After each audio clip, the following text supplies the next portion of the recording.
सुप्रभातम। आज हम एम लता संस्कृत विद्यापीठ के उपशास्त्री के छात्रों के लिए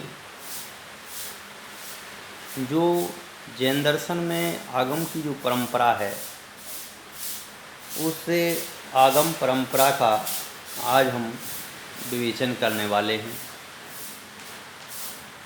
क्योंकि जैन परंपरा में तीर्थंकरों के द्वारा समय समय पर आत्मकथा के उपदेश दिए जाते रहे हैं।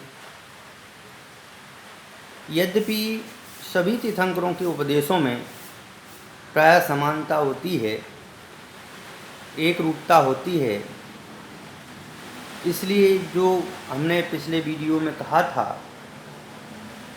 कि भगवान या आपकी जो वाणी है वह आगम है, इसलिए आप्तवाणी को अनादि अनंत कहा गया है। जैन संघ की शासन व्यवस्था चलती है। इस दृष्टि से भगवान महावीर ने जो उपदेश दिए या जो उनकी वाणी थी, उसी को आज हम आगम रूप में स्वीकार करते हैं। भगवान महावीर की वाणी को हृदयंगम करके उनके प्रधान शिष्य गौतम गणधर ने 12 अंगों में निबद्ध की, जिसके लिए द्वादशांग कहते हैं।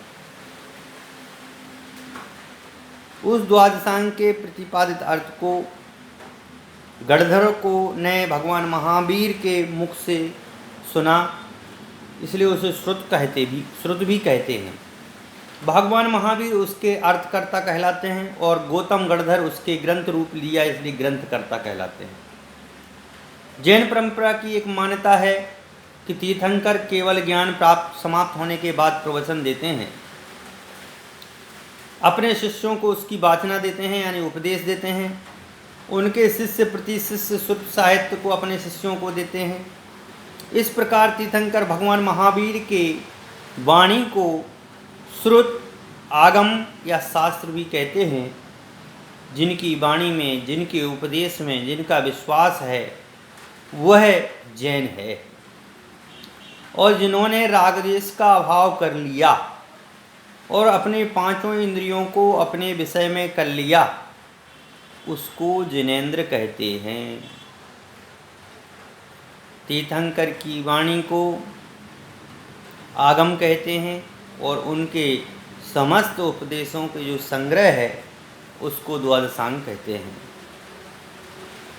आचार्य उमा स्वामी हुए हैं, उन्होंने अपने तत्वार्थ भाष्य के आगम अंग और अंगवाय भेद करने के स्पष्ट लिखते हुए कहा है कि जो आगम गणधर के द्वारा लिखित होते हैं वे अंग हैं, और जो अस्वीकृत हैं वे अंगवाय हैं। गणकृत मानने की रही है।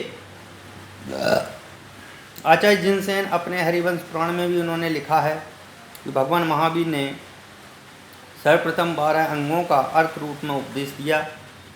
उसके बाद गौतम गणधर ने उपांग से द्वादशांग की रचना की, जिसमें 18 भाषा और 700 लघु भाषाओं को बीज रूप में उसका अर्थ बताया है। तो इस प्रकार से जब सोधर्मेंद्र 500 अंतेवासियों के वेष्टित ऐसे तीनों भाइयों से संयुक्त गौतम गणधर